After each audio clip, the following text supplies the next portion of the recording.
मैंने पिछले सत्र में विस्तार से बात कही थी, लेकिन आज मैं फिर से एक बार दोहराना चाहता हूं। मणिपुर की स्थिति सामान्य करने के लिए सरकार निरंतर प्रयासरत है। वहां जो कुछ भी घटनाएं घटी, 11,000 से ज्यादा एफआईआर की गई है। मणिपुर छोटा सा राज्य है, 11,000 एफआईआर की गई है। 500 से ज्यादा लोग अरेस्ट हुए हैं।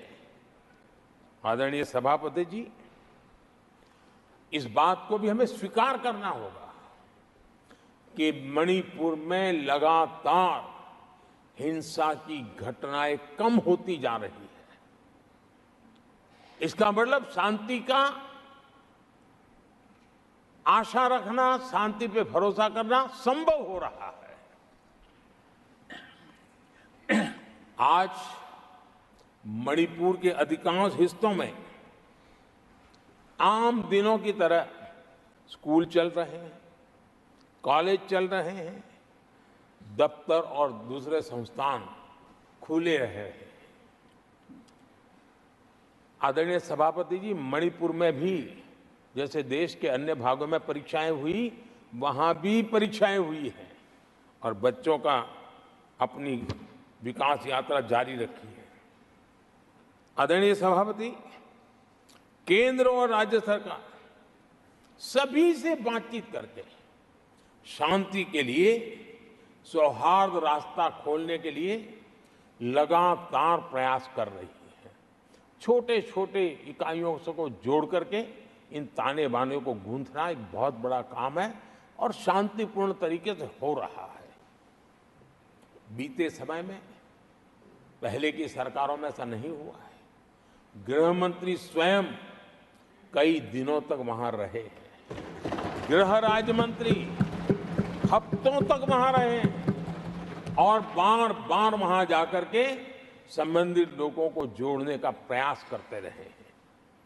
आदरणीय सभापति जी, पॉलिटिकल लीडरशिप तो है ही, लेकिन सरकार के सभी वरिष्ठ अधिकारी जिसका जिसका इन काम से संबंध है, वे लगातार वहां फिजिकल जाते हैं, लगातार वहां संपर्क में रहते हैं और समस्या के समाधान के लिए हर प्रकार से प्रयासों को बल दिया जा रहा है। आदरणीय सभापति जी, इस समय मणिपुर में बाढ़ का भी संकट चल रहा है और केंद्र सरकार राज्य सरकार के साथ मिलकर के पूरा सहयोग कर रही है। आज ही एनडीआरएफ की 2 टीमें वहां पहुंची है, यानी कि प्राकृतिक मुसीबत में भी केंद्र और राज्य मिलकर के मणिपुर की चिंता कर रहे हैं। आदरणीय सभापति जी, हम सभी को राजनीति से ऊपर उठ करके वहां की स्थिति को सामान्य बनाने में सहयोग करना चाहिए। ये हम सबका कर्तव्य है। आदरणीय सभापति जी, जो भी तत्व मणिपुर की आग में घी डालने की कोशिश कर रहे हैं, मैं उनसे आगाह करता हूं कि ये हरकतें बंद करें। एक समय आएगा मणिपुर ही उनको रिजेक्ट करने वाला है। ऐसे लोगों को, जो लोग मणिपुर के इतिहास को जानते हैं, मणिपुर की घटनाक्रम को जानते हैं, उनको पता है कि वहां का सामाजिक संघर्ष का एक लंबा इतिहास रहा है। उस संघर्ष की मानसिकता की जड़ें बहुत गहरी हैं, इसको कोई नकार नहीं सकता है। और कांग्रेस के लोग ये न भूले कि मणिपुर में इन्हीं कारणों से 10 बार राष्ट्रपति शासन लगाना पड़ा है।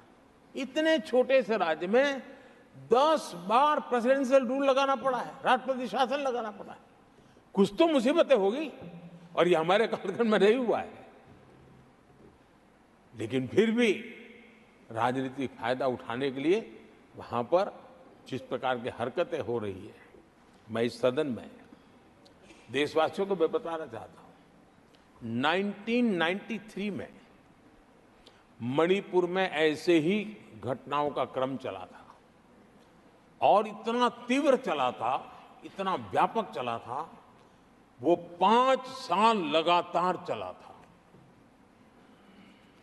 तो ये सारा इतिहास समझ करके हमें बहुत समझदारी के पूर्वक स्थितियों को ठीक करने के लिए प्रयास करना है।